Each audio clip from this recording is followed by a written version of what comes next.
welcome you all today to DFI's webinar, part of our webinar series. I'm Sarah Corley. I'm the head of communities at DFI, and really pleased to see so many new names and all our alumni as well joining the webinar today. It's fantastic to see. A couple of things from me before I pass over to our host for today. We are recording today's session, so if you really enjoy it and you want to share it with your colleagues, you'll be sent the link within a day or two of today's session, or if you really enjoyed it and want to rewatch it, you obviously are welcome to do that too. We are taking questions as well, so feel free to send your questions to us in the Q&A function, which you'll find if you kind of move towards the bottom of the screen, it will pop up there. And we are really excited to make sure we cover things and answer questions that are particularly interesting to you. So feel free to post questions in there. I'm going to introduce firstly my co-host, because as well as me being at DFI, I'm also joined by Nawazi on today's call. Hi, Nawazi. Hi, Sarah. Hi, Dr. Oriol, and welcome to all the attendants. So just a brief intro about myself. I'm the Deputy Director for Financial Regulation and Supervision with Digital Frontiers. So CBDCs are a particular favorite area of mine. I was part of the panels on last year's CBDC forum by FinTech for Good, speaking about CBDCs in Africa. So I'm excited to hear what Dr. Oriol will be talking about today, and I've prepared quite a few questions that I've shared with Sarah already that I'm excited to ask you to learn more about CBDCs in Asia. So yeah, that's my intro, and I'll be co-hosting this call with Sarah. And so thank you for your being with us, Dr. Oriol, and welcome again to all the attendees. Funny, this was like how we do our class calls. I like always seeing faces to names, but it's good, as Sarah said, to see some familiar names and some new ones as well in this call. Thank you. Thanks so much for co-hosting with me today, Nawazi. It's always great to bring a familiar face and a colleague on the call, but also someone who is really passionate and interesting in the topic. So I'm sure, I hope you don't give our speaker too much of a grilling, but it's great to have you on the call. So let's not hear too much more from me and Nawazi. Let's hand over to our main speaker for today. And we're really excited to have Dr. Oriol join us on the call. I'm not going to tell you much about him because I think that's what he should be doing, but he's a consultant, very experienced in the field. We've shared a lot of his blogs and papers on our knowledge bank and also in our LinkedIn group. And he has a real in-depth knowledge as to what's happening in CBDCs, particularly in Asia, which we're really excited to hear. So without further ado, over to you. Thank you very much for having me today. It's my pleasure to be able to share a bit of my knowledge with all of you. So I'm going to proceed by sharing my screen. Okay, so do you see it well? Yes, we do. Okay, perfect. So basically, as Sarah mentioned before, I'm going to talk about CBDCs in Asia. I'm going to talk about the main projects going on there, but before that, I'm going to start by doing a brief introduction of what CBDCs are, what are not, etc. Feel free to connect with me on LinkedIn if you want. I'm going to be more than glad to answer any of your questions, concerns, and whatever. So feel free to reach out to me outside this seminar as well. This is the index of my session. I'm going to start introducing myself, not for too long though, and the topic as well. Then I'm going to proceed by analyzing what CBDCs are, the principles, the main rationale behind them, etc. Then I'm going to analyze the main CBDC projects around the world right now, as of today. And finally, I'm going to analyze a few chosen projects from Asia. Of course, the digital yuan, which I mean is the most important CBDC project in the whole world right now, when it comes at least to major economies. And aside from that, I'm going to make some brief remarks about the pilot tests in South Korea and Japan, as well as Project Abba in Saudi Arabia and the United Arab Emirates. And after that, I'm going to conclude by giving you some final remarks. So I hope you enjoyed my seminar. The idea is to spend around 45 minutes talking about this topic, plus 15 minutes of Q&A. But of course, if you have like any pressing a question before, you can always type it in the chat, and if I see it, I'm going to try to reply it before the end. So about myself, well, there's not much to say right now. I mean, I don't want to dwell on this part for much longer. Basically, I'm advising a few fintech companies mostly from Hong Kong, where I used to be based for a few years and before the pandemic, and where I'm actually based normally, but not now due to the pandemic, but still. And aside from that, I'm also doing research. I'm writing for several media, and I'm giving lots of talks and seminars lately on this and other related topics. And this morning, for example, I was talking in Hong Kong at the university about blockchain in banking, which is a different topic compared to this one, but still very exciting as well. Very, very current and very interesting. So, regarding our topic, well, basically, I'm going to talk about CBDCs, as I said before.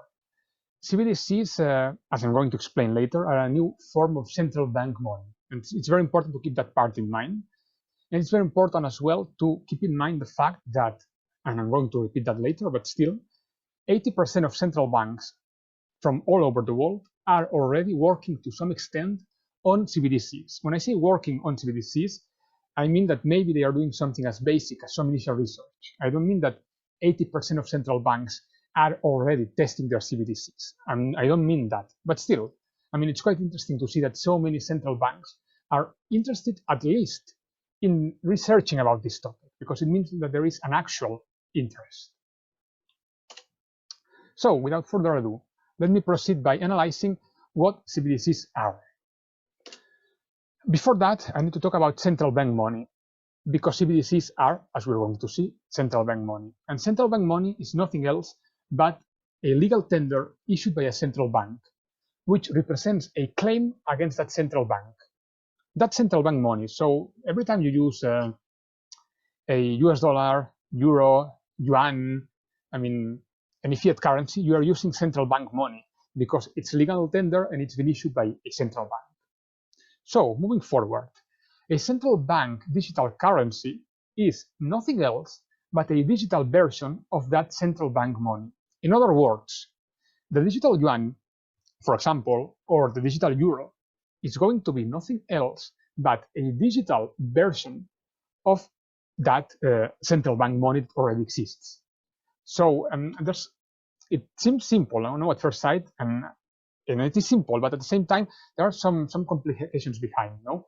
Because unlike physical money, the money that we are already using, CBDCs are what we call programmable money, which means that there are some features, technical features that can be added or removed from them.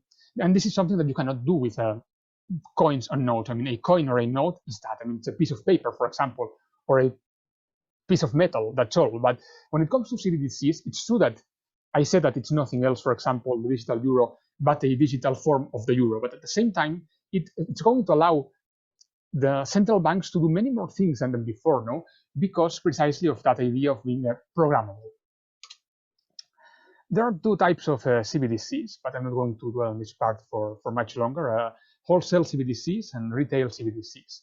The wholesale ones are the ones that are going to facilitate a much more efficient central bank clearing operations between the central bank and its member banks. Whilst retail CBDCs are those which are going to be made available to the public at large. And those would be like the most clear equivalent to a banknote. So, a CBDC, in order for it to be an actual CBDC, needs to fulfill two conditions, two criteria. And that one is, it needs to be digital. It doesn't make any sense to talk about a central bank digital currency if it's not digital. So, I mean, this one comes without saying, no? And aside from that, in any case, it's going to be a liability against a central bank.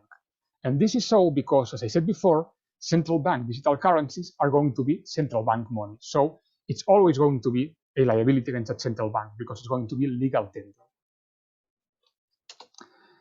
Moving forward, there are several possible motivations behind CBDCs.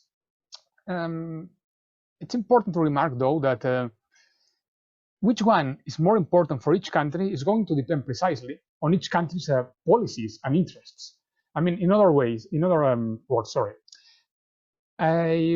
the digital yuan in the future may not be the same as the digital euro, which may not be the same as the digital, for example, US dollar. And this is so because the main rationale behind the China Central Bank, the People's Bank of China, may not be the same as the main rationale behind the European Central Bank, for example. So this is what makes Cbdc so attractive at the same time, no? At the same time as complicated in some senses, because well, it's going to allow each central bank to choose which part they want to focus on. For example, CbdCs may be useful when it comes to replacing physical banknotes. That's an obvious possible motivation, especially now that during the pandemic, there's been a clear decline in the use of physical coins and notes. Aside from that, CbdCs are useful when it comes to monetary policy. Also, when it comes to improve financial stability. They may be useful as well, for example, when it comes to promoting financial inclusion. And this reason is very important, especially in countries like all the sub-Saharan African countries, or India, Indonesia, Bangladesh, in these countries where we can find a very large amount of unbanked people.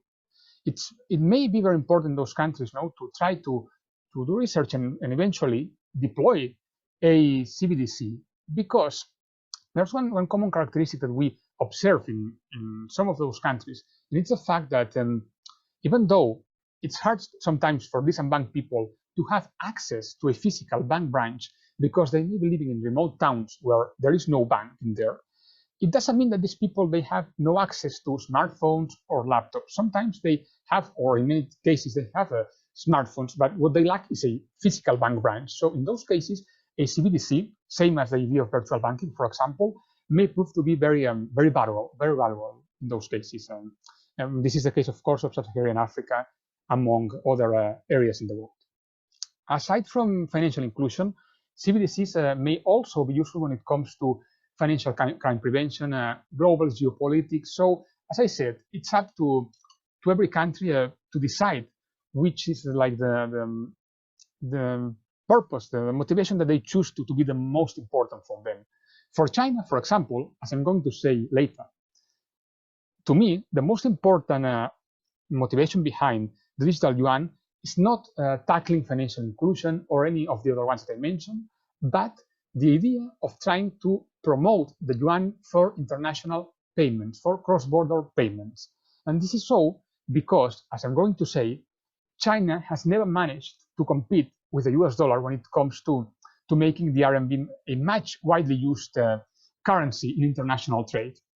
This is so because of many reasons. One of them is the fact that the RMB is a non-convertible currency. So the digital yuan is not going to solve this issue. The RMB is going to remain non-convertible. But the idea that China has through this partnership that China is signing with SWIFT, for example, or through signing, for example, the RCEP free trade agreement in Asia, is to try to find partnerships and free trade areas where they can try to some extent, extend the use of the digital yuan in order to convert some of the US dollar denominated transactions into RMB denominated ones. But I'm going to go back to this idea later. So moving forward, and I think this part is very important, there are two ideas or misconceptions that we need to solve in here, which, because it's quite common to see on the media that CBDCs are sometimes referred to as cryptocurrencies and similar things. I mean, I even saw some newspapers talking about China's Bitcoin when they refer to digital yuan, which is, of course, a complete nonsense. So CBDCs are not cryptocurrencies, strictly speaking, because of several reasons that I'm going to focus on two. First of all, because the rationale behind both is actually the opposite. CBDCs are centralized, whereas cryptocurrencies are decentralized. In other words, as I said before, CBDCs are central bank money, legal tender, issued by a central bank, whereas cryptocurrencies are part of this movement known as DeFi, decentralized finance, which means that the idea, as you can see, is the opposite. The idea of a CBDC is the same idea that we have now when we make a payment with euros, but even more controlled, because it's going to be a bit more controlled. So the idea behind a CBDC is the idea of control. And I don't mean control in a negative way, simply control. While the idea behind cryptos is the opposite. It's the idea of not being controlled in any possible way. So as you can see, the rationale is very different. But aside from that, the purpose that both serve is different as well, at least as of today. I mean, what do I mean? Well, it's actually simple. So the idea is you will be using, theoretically, CBDCs in the same way that you are using the other central bank money that you use right now, the coins and notes, to make payments, to get paid your salary in the digital, using, for example, digital euro, etc. While cryptocurrencies so far are more are digital assets, and they are more like an investment. No? I mean, it's true that we are starting to see some companies like PayPal in the US or MasterCard starting to accept payments in cryptos, and even exchanges allowing you to convert cryptos into fiat currency. That's true, but still, the main purpose, the main reason why people buy cryptocurrencies today is as an investment, because they expect the price, for example, of Bitcoin to go up, and then they expect to sell it. While the idea behind CBDCs is not going to be that one at all. I mean, you're not going to buy digital euros expecting the digital euro value to go up and then sell it. It's not that idea. It's the same idea as the euro that you use right now. You're going to use it for your daily payments, etc. So as you can see, those are different concepts. It's very common to see on the media that people talk about CBDCs and cryptos as if they were the same, but they are not. Even though, technically speaking, CBDCs are adapting some technical features from cryptocurrencies. This is true, but it doesn't mean that they are the same. And related to this, I said before that I need to make a distinction between two concepts or ideas. There's a second distinction that I need to make in here. It's not on the slide, but still, please bear with me. So the idea is your salary gets paid in your bank account digitally. You don't see that actual money. You don't touch that money physically. Okay. So whenever you want, for example, to make a transfer to someone else, you use your digital banking app, for example, and you don't see the money physically either. So the thing is, some of you might be wondering, if I'm already doing that digitally, am I not already using a CBDC to some extent? And the answer is no. It's no, because while central bank money is a component of the monetary base and therefore a liability against a central bank, this kind of digital transactions that you already make on your daily basis are nothing else but debits and credits, or pluses and minuses, between two different providers, the banks and the payments companies. So even though you are today getting paid digitally, to put it this way, and you make transfers digitally, etc., without touching that money physically, it doesn't mean that just because of that you are already using a CBDC, because it's a different idea. It's a completely different idea. I hope I made myself clear, but I wanted to avoid any future confusion in that regard. As I said a couple of minutes ago, even though CBDCs have similarities with cryptocurrencies, even though CBDCs are not the same as cryptos, they have some technical similarities. For example, when we look at the digital yuan, we see that the digital yuan is using both online and hardware wallets. And it also uses this two-key architecture system to secure transactions. Those two technical features are adapted from cryptocurrencies to CBDCs. So does it mean that CBDCs are the same as cryptos? No, as I said before. But technically speaking, there may be, and there are some similarities, of course.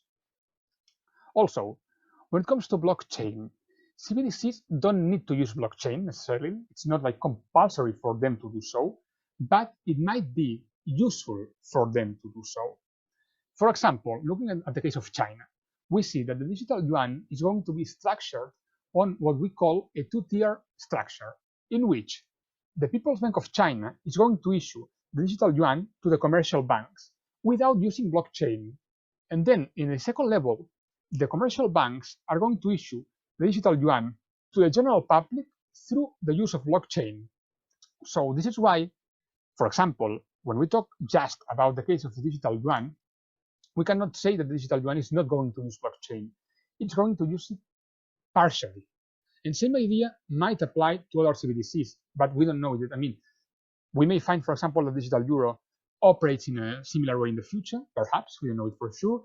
Maybe the digital euro is not going to use blockchain at all. It's going to depend, as I said before, on each central bank. So far, we know the case, for example, of China. How does blockchain work? Well, I'm not going to dwell on this part for much longer either. I'm sure that most of you already know a bit about these technologies, so I'm not going to stop for much longer.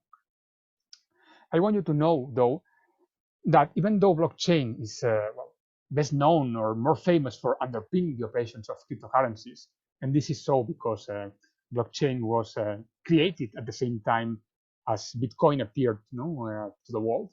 It doesn't mean, though, that blockchain is like a synonym of any sorts to cryptocurrency. Blockchain is actually a technology that can be applied to many more areas than just cryptocurrencies. And this is very important because another mistake that some media still make is to, use blockchain and cryptos as synonyms pretty much, which is, of course, as you can see here, it's quite crazy because, blockchain can be used in many more areas. Even countries like China, for example, which are adopting a tough stance towards cryptos, are promoting the blockchain technology, because it's a technology that can be applied in many different fields, such as you can see here, trade finance, smart contracts, CBDCs, supply chain management, insurance, video games, healthcare. The list is countless. These are just a few of many examples, and of course, cryptocurrencies. So moving forward, I'm not going to stop on this one for much longer either. Basically, just wanted you to know that China created this BSN, blockchain-based service network, which is designed to support the operations of multiple CBDCs, not just the digital yuan. So the idea is to create this kind of bridge, which is going to start operating soon. But I need to tell you, though, that so far, no other country aside from the Bahamas has actually rolled out any CBDC. So even though China created this network, it doesn't mean that it's going to become fully operational anytime soon, because CBDCs are a work in progress.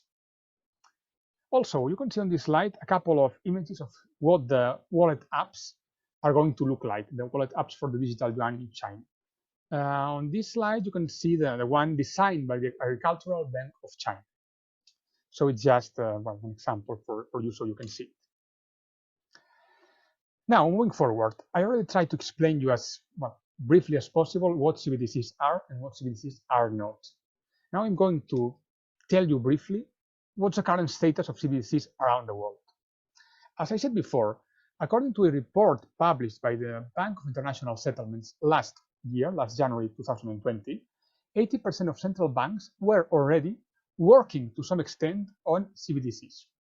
When I say work, as I said before, I mean doing something perhaps as some initial research, or it also encompasses what China is doing, being so advanced on its tests. So it's a wide range, this work on idea or term, but still, it's quite remarkable. It's quite interesting to see that so many central banks are at least a bit interested, in this idea, in this topic. Well, you can see some ongoing projects in here, but the truth is that there are many projects right now around the world. But even though CBDCs are like a hot topic all around the world, Asia seems to be the place where CBDCs are arousing much more interest so far. Because aside from China, which, as I said, is the most advanced and major economy in the world, many other countries like, for example, Japan, Korea, Vietnam, Thailand, Philippines, are already either about to start their tests or doing some advanced research on this topic. And even, for example, Hong Kong is not only about to test the digital yuan. Hong Kong, as part of China, is going to test the digital yuan for cross-border payments because, as you know, it's a special administrative region of China. But aside from that, Hong Kong is also involved in another project which used to be called Ethan on Lion Rock. Now it's been rebranded as MCBDC Bridge. So this project includes the Hong Kong Monetary Authority, which is Hong Kong's de facto central bank, as well as the People's Bank of China, the Central Bank of Thailand, and the Central Bank of the United Arab Emirates. So it's possible to find one place like Hong Kong currently working in more than one CBDC project. So this is why I said that Asia seems to be like the most advanced part of the world when it comes to CBDCs so far. So moving forward, I'm going to analyze one of the several projects in Asia now, which is the digital yuan. And to me, it's the most important project that I can analyze because, as I said before, it's the most advanced project in the world when it comes to a major economy. Even though, as I mentioned before as well, there is one country in the world, the Bahamas, the Caribbean, which already rolled out its own CBDC, the Sand Dollar, last October. But being the Bahamas such a small country, not a major economy, makes us put our focus and attention on China rather than them, no? Because while China's digital yuan is going to be much more interesting to keep track of, no, for like the rest of countries. China started to test the digital yuan last year, almost 1 year ago, in April and May, after 6 years of research. They started to test the digital yuan in those 4 cities that you can see on my slide: Shenzhen, Suzhou, Chengdu, and Xiong'an. The idea was to test it in those cities and then move those tests somewhere else, to keep extending the scope of those tests. And they are about to start testing digital yuan in Hong Kong and Macau for cross-border payments. There's one more remark I need to make here as well. You're going to see on the media and also on my slide many times that I'm referring to the digital yuan as DCEP. This stands for Digital Currency Electronic Payment. The thing is, digital yuan, DCEP, eRMB, eCNY are actually the same concept or idea. So whenever you see any of those, I'm actually talking about the same. So don't be confused about digital yuan, DCEP, eRMB. They are the same idea, just different ways to refer to it.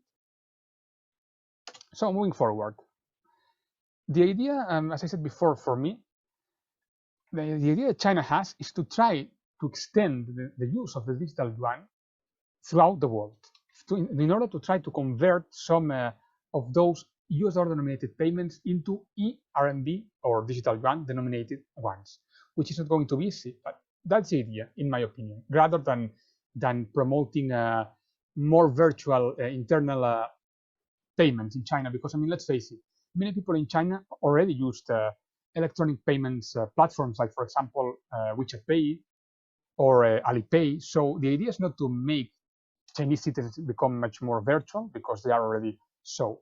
To me, it's this idea of increasing the importance of the yuan for cross-border transactions.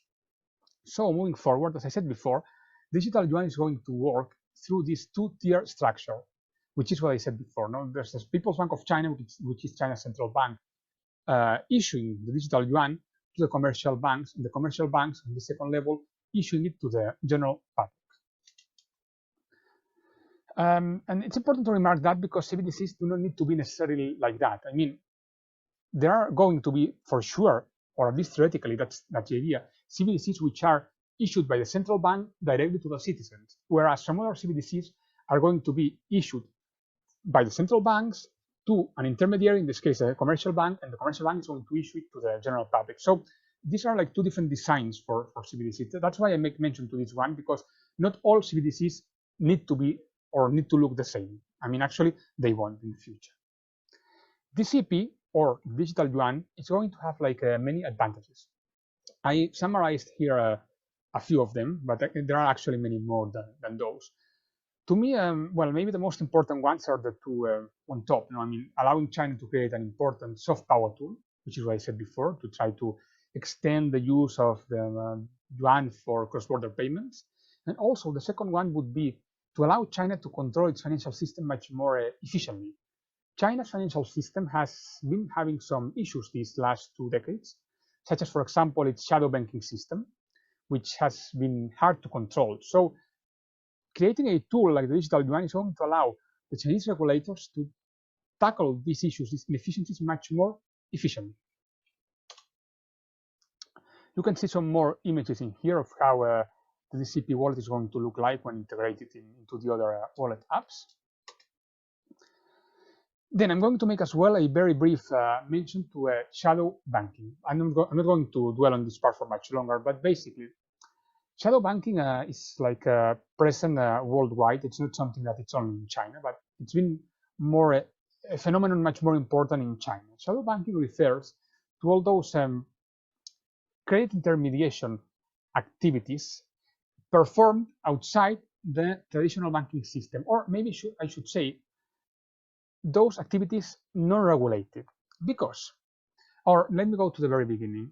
In China, it's been common practice for the big commercial banks, which are state-owned, to lend money only give money to the to the bigger state-owned companies, which makes it difficult for small and medium private companies to have access to proper credit. So this is why these people, these smaller companies which are not state-owned, they need to find ways to get credit. And the best way for them was to go to either those P2P platforms that offer them some non-regulated products, or also to go to the same commercial banks that couldn't offer them like traditional credit, but go to those and get from them some other parallel products which were not regulated, like for example, wealth management products, WMPs. The same banks offer them these products that were not regulated anywhere. Those were not illegal, they were simply non-regulated. And this is a huge systemic risk, because that amount of non-regulated debt that started to grow within China's financial system could potentially have exploded someday. China has been tackling this, or trying to tackle this issue, for the past 4 or 5 years. They've been doing it quite well, but still, I feel like the digital yuan is going to finally allow them to completely control this issue, and also tackle some other of their financial systems issues. So, how's the digital yuan working so far? So far, it's been working very well, I think above expectations, based on what we've been able to see. They started by testing the digital yuan, as I said, last April and May in a few cities, just those 4 cities that I mentioned before: Shenzhen, Chengdu, Xiong'an, etc. And the thing is, it's been working very well, because, as you can see, for example, in Suzhou, one of the 4 cities, the salary of many civil servants was paid already in May, partially in digital yuan. So, I mean, the idea has been that one, to keep testing new things. And actually, something that China has been doing, and I'm going to skip to that one. Well, I'm going to go that later, but something that China has been doing, 1 second. Okay, this one. I'm going to go back later, but I wanted you to see this one first. Is this so-called massive mass digital yuan giveaways or lotteries? So basically, they started in October in Shenzhen, which is, as you know, just by Hong Kong, to do these lotteries where they offered 50,000 people an amount of 10 million RMB, 10 million yuan, to spend in the shops of this Luohu district in digital yuan. So basically, these people were offered that amount in digital yuan to spend it, to see how it worked in real life, to test, well, how it would work for massive retail payments. And they've been extending those tests and increasing the amount of both people and also the economic amount involved. So as you can see, for example, in Suzhou and Chengdu, 2 of the 4 cities where the tests started last April, these tests in January, they reached an amount of 250,000 people and 50 million RMB. So as you can see, this amount is like increasing and increasing, but still, China lacks something so far, and what they lack is to test the digital yuan for cross-border payments. And this is where Hong Kong and Macau are going to be important, because so far we've seen that it's very efficient to use the digital yuan for domestic retail payments. But is it going to be that smooth when it comes to cross-border payments? I guess so, but we still need to see. So that's what we're going to see in Hong Kong soon. Basically, from this slide, I just wanted to make 2 short mentions. I didn't say it before, but the idea that China has is to roll out countrywide its digital yuan by the Winter Olympic Games next year in Beijing. So in less than 1.5 years, China plans to properly roll out the digital yuan. So as you can see, it's a reality that it's going to come soon. It's not like the digital yuan is not going to come in 4 or 5 years. It's coming next year. Aside from that, I made a mention to that before, but you can see here on the right part of my slide that people in China are already very used to making payments using their smartphones. And I'm making this remark again because it's always going to be easier to try to roll out a central bank digital currency in a country where people are already used to some extent to making their payments using, for example, their smartphones, etc. While, for example, in countries where people still tend to rely very much on physical coins and notes, it's going to take more time to change the citizens' mindset in order to encourage them to use a CBDC. So that's why in China, in that sense, it was kind of easier to try to test and eventually roll out a CBDC. So what else? Okay, this I already mentioned that part. Perfect. The tests in Hong Kong and Macau. Well, I already made a mention to this part before. The idea is for Hong Kong and Macau to test the digital yuan for cross-border payments, for cross-border transactions. The tests in Hong Kong and Macau haven't started yet. They are finishing the technical preparations for doing so. So it's imminent. I mean, I guess that it should be very soon, because actually last December 4, the Hong Kong Monetary Authority Chief Executive already announced that they were finishing the technical preparations. So I guess sometime very soon we should be seeing those tests, which, as I said before, are very important for that cross-border element. And also, before finishing the digital yuan, just making a brief mention to the fact that, as you can see in here, the digital yuan is going to support offline payments, offline transactions, which is quite interesting, that part, compared, for example, to the existing cryptocurrencies, etc. And also, theoretically, its transaction speed is going to be much faster as well than that of Diem and Bitcoin. The second row that you can see here, Libra, is actually not Libra anymore, because it was renamed as Diem. It's that digital currency project led by Facebook. So now it's Diem, but I mean, the idea is the same, as you can see. Another question that people had, especially people who either live in China or used to go there very often, is whether digital yuan is going to coexist with the other existing payment apps in China or not. Because, as I said before, WeChat Pay, Alipay are very common in China, but at the same time, some people were like worried whether the digital yuan would be like replacing those, competing with them, or just cooperating. So it looks like it's going to be the second. Digital yuan is going to be integrated within those apps, and they're going to cooperate. They are not, China is not going to issue digital yuan to replace those privately owned payment platforms like WeChat Pay, Alipay, etc. So now, briefly, because I need to finish this in less than 10 minutes, some mentions to the tests in Korea and Japan. I'm going to emphasize the digital yen. So basically, both central banks, the one in South Korea and the one in Japan, announced that they would be testing their respective CBDCs, the digital won and digital yen, this year, this spring. Why? Well, I mean, obviously they didn't admit that directly, but China, being so advanced, has somehow prompted them to try to at least test their CBDCs.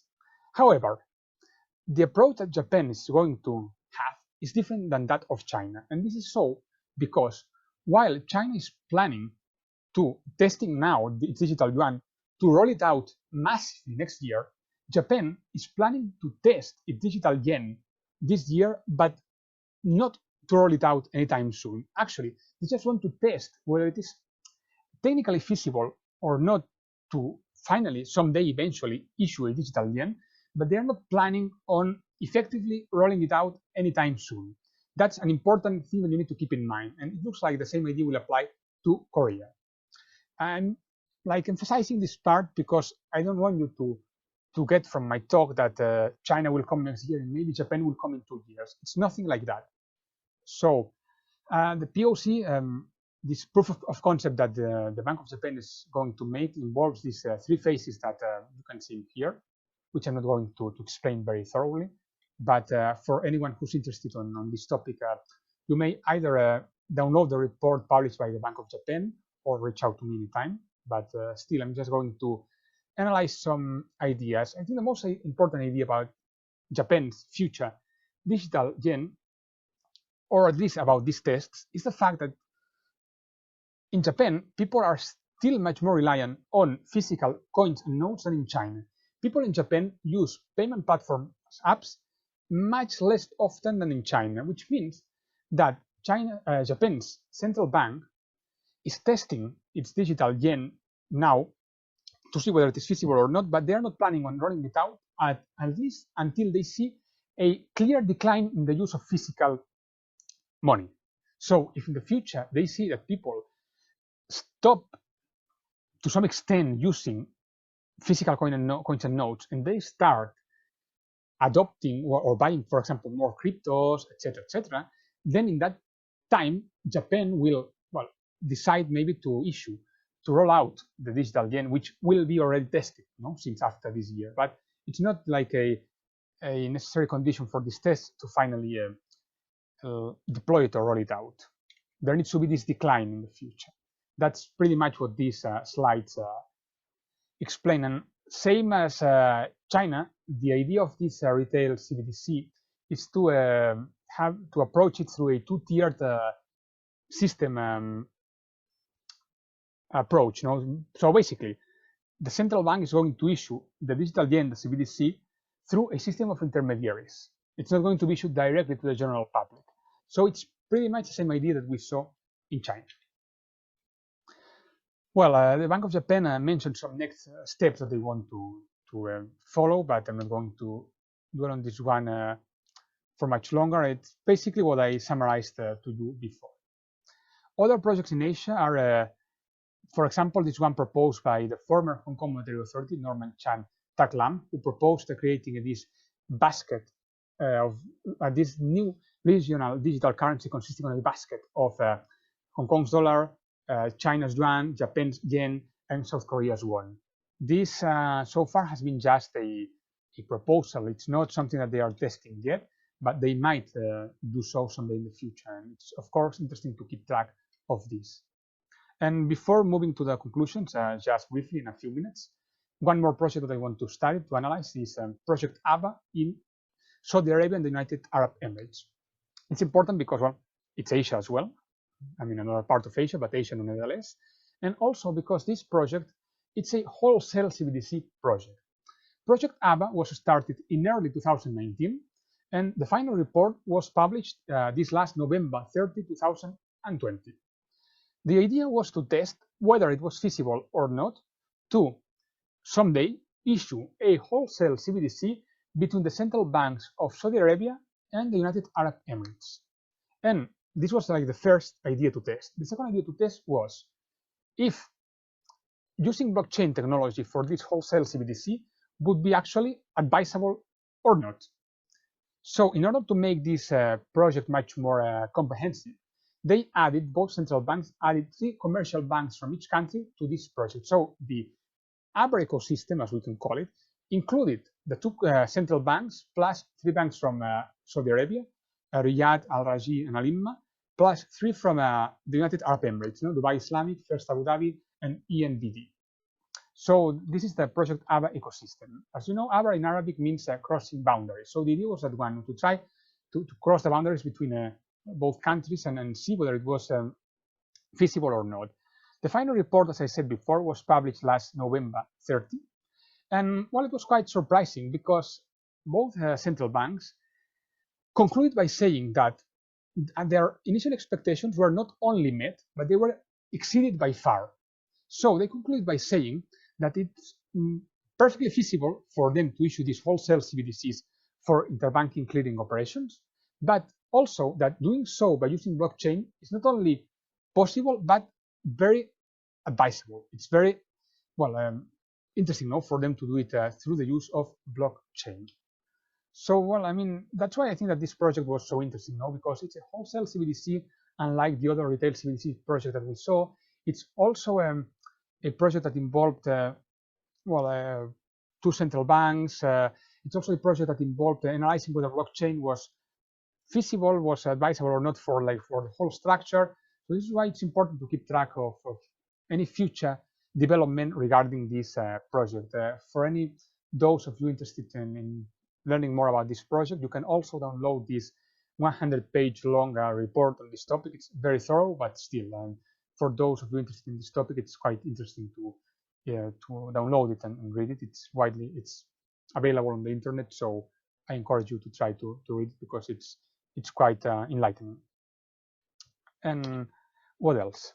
And that concludes pretty much my talk. I just want to make some final remarks before finishing. I think I'm going to stick to my 45-minute slot. So basically, as I said before, if the CEP proves to be viable, China is going to become the first major economy in introducing a CBDC, because as I said before, the Bahamas are not what we call a major economy. Many other countries will follow China's lead. This is true, but I mean, China did not invent or create CBDCs. I want to make that remark. This is a concept which is not like invented by China, but China being so advanced is undoubtedly prompting other countries to speed up their tests and their research. I mean, this part is undoubtable. I mean, we wouldn't be seeing Japan and Korea speeding up their tests and starting them so soon now in 2021 this spring. And I don't think that we would be seeing, for example, the European Union, European Central Bank, moving so fast as well. The Central Bank of Canada. I mean, there are like many other countries that I'm sure that they would have eventually tested their own CBDCs, but I don't think that they would have done so maybe so fast if it weren't for China being so advanced, because some people see it as a threat, some others as an opportunity, but it's undoubtable, undeniable that it's like shaking things up, China being so advanced. And also, well, what I said before, the CP offers many opportunities for China and also for Hong Kong, being part of China. And the idea that you need to keep from here when it comes to digital yuan is this idea of cross-border payments and transactions.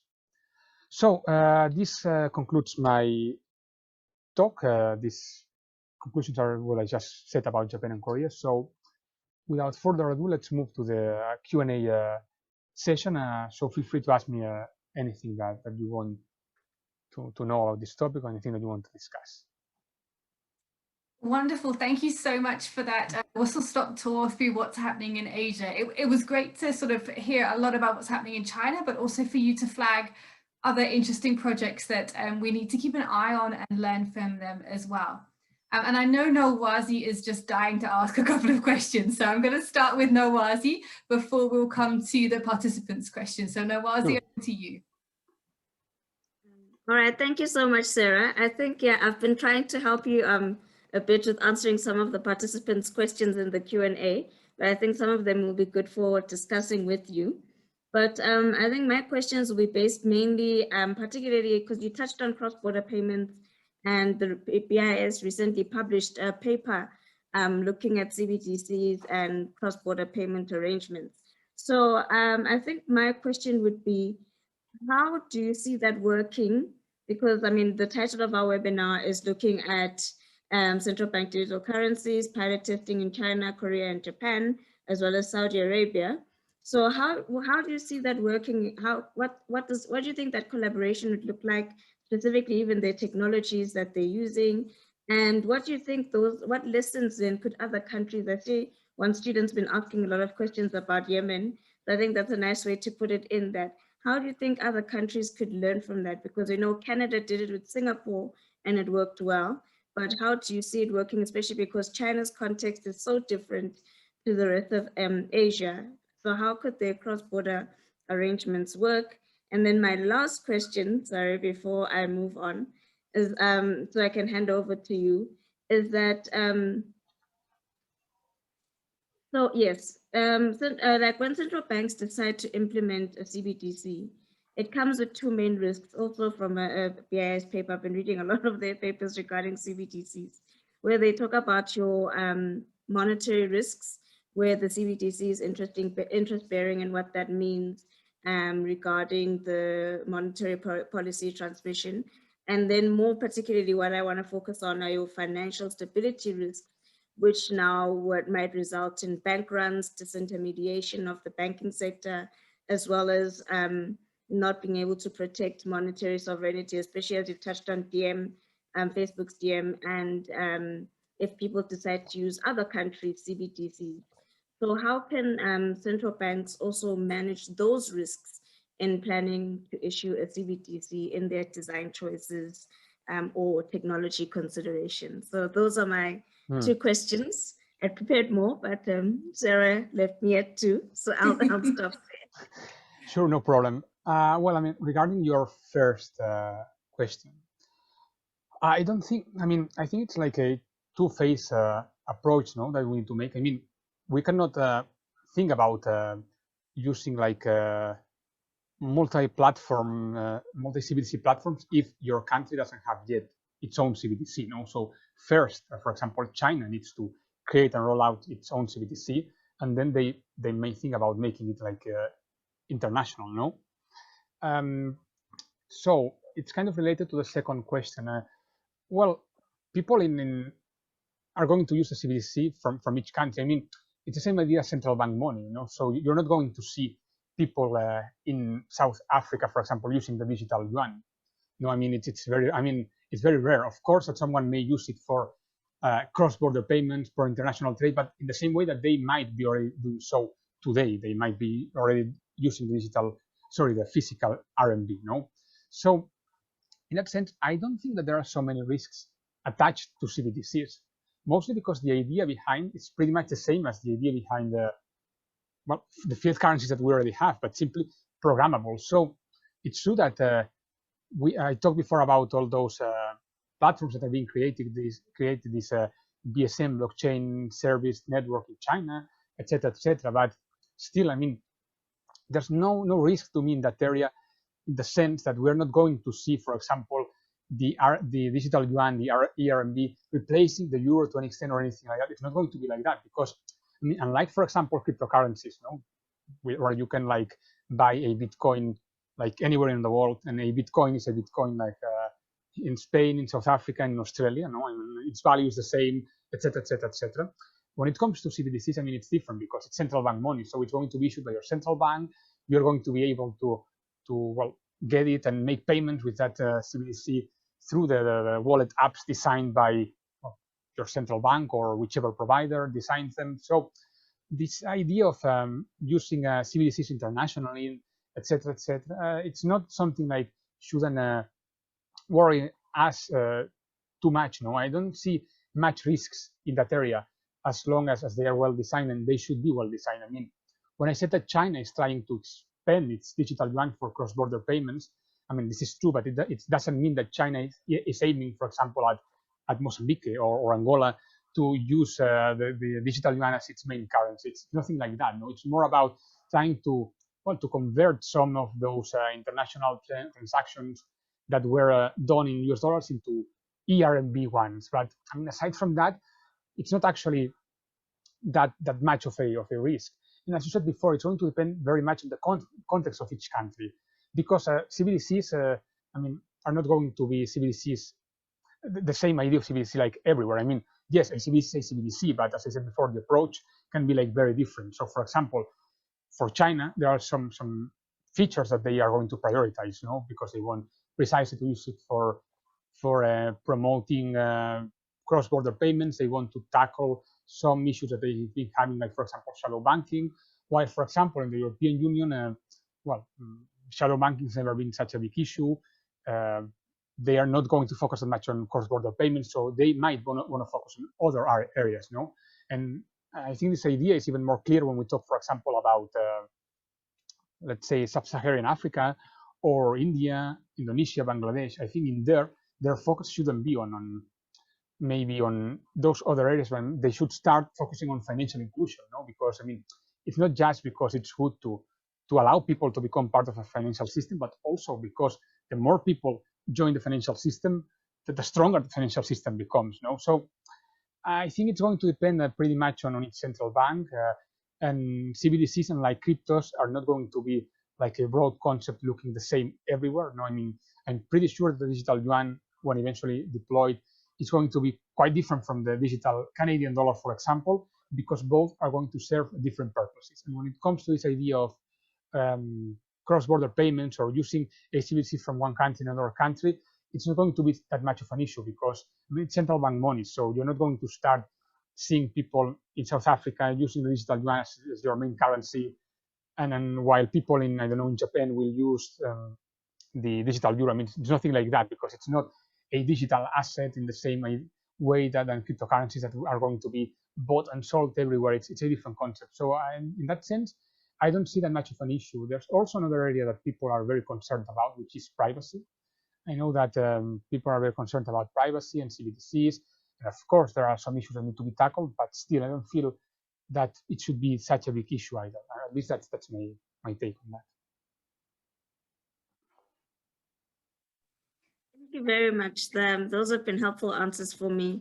I think maybe I could hand over then to Sarah to give you some of the questions from the Q&A and continue the discussion there, because unfortunately I'll have to drop off at 4. I have a hard stop. I have another meeting after that. So you'll continue the discussion with Sarah. Thank you very much. Thank you. Thanks for joining us, Nolwazi. It was great to have your input today. And let's head over to the attendees' questions. So one of the ones I think we're going to start off with is from Mohammed Rashid. What will be the role of commercial banks as a financial intermediary if CBDC is introduced? Great question there. Well, that depends in the sense that I said before, that it's going to depend on each country. I mean,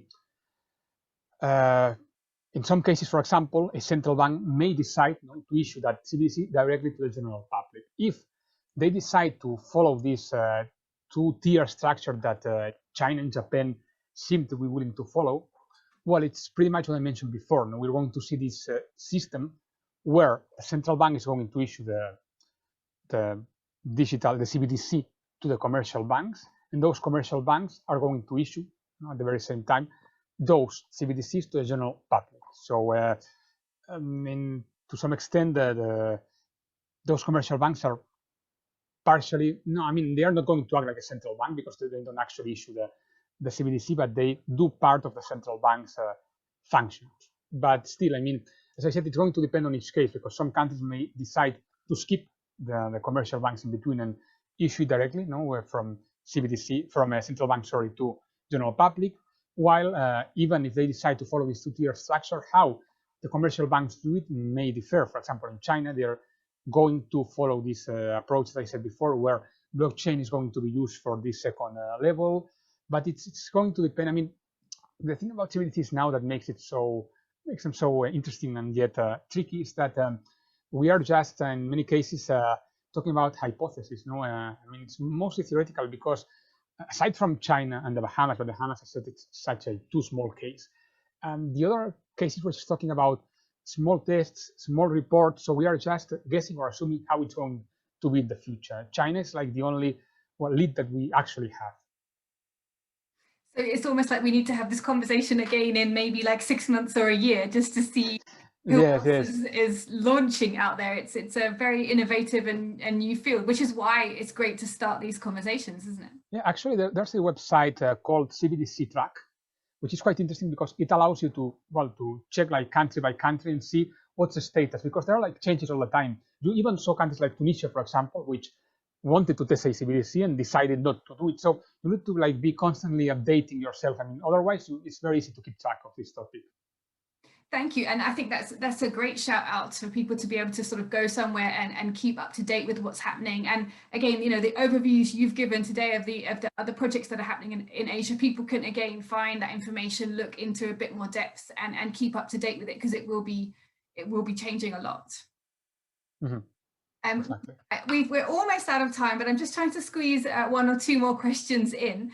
And I think it's sort of a couple of questions really around like launching, sort of from the idea of like thinking, oh, okay, let's do something with CBD, so to maybe even launching it could take many years. Why is that the case? Maybe you could sort of give a little insight on that. Well, because it's actually very tricky. There are like many considerations behind. We are talking that central banks so far were used to issuing their central bank money in one way. It's been like that throughout like decades and decades. So now we are talking that they need to find ways to issue it like digitally, but safely. So it takes so many years because of many reasons. But first of all, because they need to decide how they're going to do it. So there are like policy considerations behind. Then they need to test them from a technical perspective. So there are like many IT considerations to consider because they need to make sure that this works. Then there are like many, there are so many things involved. It took China almost 6 years, but same applies to the European Union. Even if they finally decide to work on a digital euro, and they're going to make this decision next month in April, they admitted that it's going to take them from 2 to 5 years to finally roll it out. And I mean, quite honestly, it's going to be more 5 than 2 years.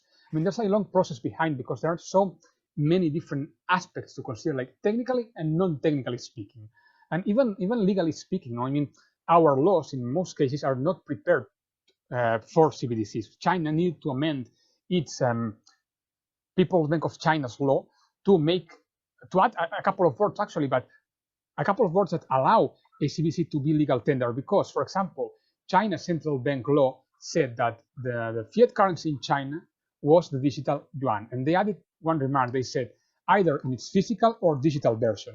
I know this is not much, but if you don't make this amendment, that thing that you're issuing is not going to be legal tender. It's going to be something, but of course not central bank money. So there are so many things behind, and I mean, you are playing with monetary policy in here. It's not like you are testing I don't know, maybe artificial intelligence applied to a very specific case where if something goes wrong, well, I mean, never mind, you can undo what you did. We're talking about playing with the whole financial stability of your country. So you need to make sure that whatever you issue in the end has been like properly tested.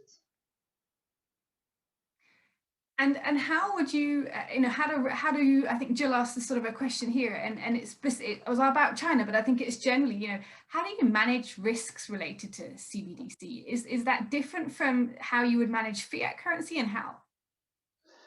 Well, yes, I mean, it's more complicated, I think, for two reasons. I mean, first of all, because the risks behind fiat currencies are already like known. I mean, everyone knows those because it's been like that for decades. And at the same time, it's also more difficult because, because CBDCs, aside from being new, are like depend very much on each country. So you cannot you cannot assume that the risks that China faced are the same that, for example, Europe will face. For example, that idea that I mentioned before when it comes to privacy. Well, privacy is a big issue in the West. I mean, whenever I give a seminar about this topic, it's very normal to find people asking about privacy, but I mean, it's going to be 99% sure that this person is going to be someone from the West, because privacy is like and for Asia, privacy may not be such a big issue, while they have like some bigger issues. So this is why the risks behind CBDCs are many, and it's difficult now to keep track of them. And this is actually one of the reasons why those tests take so long. I mean, when China is testing its digital yuan, I mean, when they decided to start those tests last year in April, and they decided that they're not going to roll it out at least until next winter, well, they are doing so because they want to test everything to see whether there is any kind of hidden risk that they didn't see before.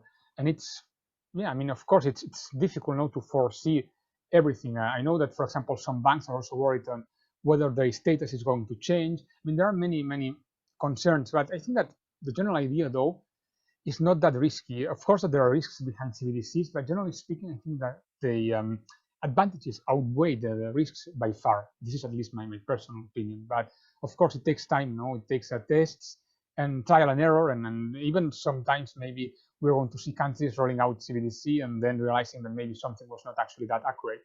That's something perfectly possible to happen. Well, CBDC it's been a topic that we see a lot of discussion in LinkedIn. I've seen a lot of our community discuss it. It was a topic that was raised as we would like a webinar on CBDC, and I kind of feel like we've just started to scratch the surface. I think we could probably talk for hours about this, and like you say, next month we're going to know what Europe are thinking, which changes maybe the conversations again. So I think I'm excited that we've started this conversation. I think we've got some way to go, and I definitely encourage anyone on the call today to join Oriol's LinkedIn, connect with him on LinkedIn, because he shares a lot of useful information and writes some really informative blogs and papers. So do keep up. That's a way of keeping up to date and hearing from him beyond just today's webinar. I certainly know I'll be keeping up. That's how I'll keep my central bank digital currency knowledge up, by following people like you and talking to people like Nawazi, the experts and knowledgeable experts in the field. So thank you so much for joining us today. I really enjoyed hearing, why are we all talking about China? now I understand a bit more why. But I'm also really keen to keep an eye on some of what is going on in Japan and Korea and Hong Kong and Saudi Arabia and the UAE for different reasons. You know, I mean, I think for me, you've really brought out how central bank digital currency is not one thing. Actually, you know, it will have different versions depending on where we are. And can be contextualized differently. So that's something that has really resonated with me and left me thinking, I need to read more. So thank you all to our attendees as well for joining us. I hope you found today's session useful. And we look forward to seeing you all on a webinar again very soon. Thank you so much, Oriol. Thank you very much. My pleasure. Okay. Bye-bye, everyone. Bye.